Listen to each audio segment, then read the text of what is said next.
Look at these stone foundations. This is Capernaum, a fishing village on the Sea of Galilee. 2,000 years ago, a crowd packed into one of these small stone houses to hear Jesus teach. They filled every room, blocked the doorway, and spilled out into the street. Sitting right in the middle of this crush were the religious elite, Pharisees and teachers of the law. They had traveled from villages all over Galilee, Judea, and even made the long trek from Jerusalem. They were not there as fans. They were there to scrutinize his every word. Outside the house, 4 men arrived carrying a paralyzed friend on a mat, believing Jesus could heal him. But with the crowd standing shoulder to shoulder, nobody moved aside. There was simply no physical way to get their friend through the door. Refusing to give up, they carried the man up the outside stairs to the flat roof and started tearing it apart. Right over the spot where Jesus was teaching, they dug through the material. Pieces of clay and dust began raining down on the elites below. Using ropes, the 4 men lowered their paralyzed friend directly into the center of the room. After a destructive, ceiling-crashing entrance, everyone staring at the man on the floor expected an immediate physical healing. Jesus saw the faith of the 4 friends, looked directly at the paralyzed man, and completely bypassed his obvious physical condition. Instead, he said, "Son, take courage. Your sins are forgiven." The religious experts immediately bristled in silence. They were highly offended by that exact phrase. In their legal framework, claiming to forgive sins was blasphemy. It was an outright theft of a right reserved exclusively for God. No human had the authority to clear a spiritual ledger. By saying those words, Jesus took a local medical emergency and intentionally escalated it into a high-stakes theological standoff. He made a massive, unprovable claim to divine authority. The Pharisees reasoned all of this silently in their hearts, but Jesus knew exactly what they were thinking. He paused the teaching, turned directly to them, and challenged their internal accusations. He asked the room a brilliant trap-setting question. Which is easier, to say to this paralyzed man, "Your sins are forgiven," or to say, "Get up, take your mat, and walk"?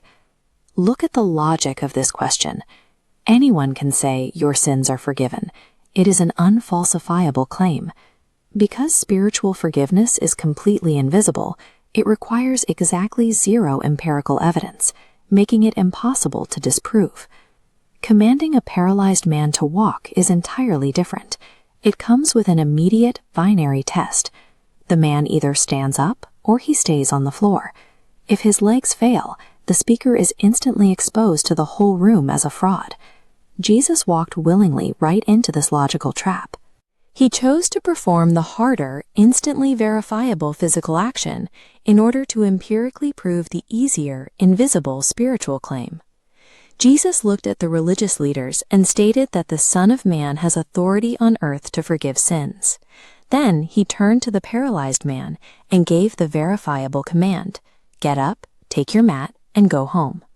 Right in front of the hostile witnesses, strength surged into the man's body. The crowd watched his arms and legs begin to move. He slowly sat up, planted his feet, and stood. He picked up the mat he had been lying on, and the stunned crowd naturally parted as he walked right through them. This was an undeniable data point. By passing the binary physical test, Jesus permanently closed the logical trap, silencing the critics' accusations of fraud.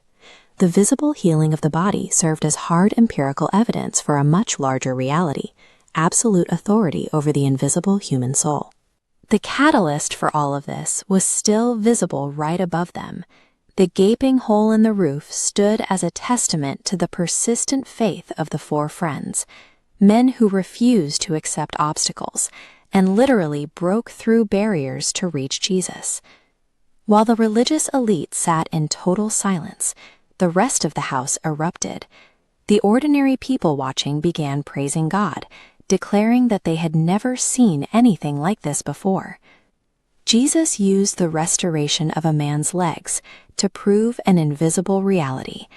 He demonstrated that he holds the ultimate authority to heal the deepest roots of human brokenness. I could not move my body, and slowly I began to lose hope within my heart. When I could not reach Jesus, 4 faithful friends believed enough to carry me. The door was blocked, but their faith opened another way and brought me to Jesus. I asked for healing, but Jesus gave me something greater.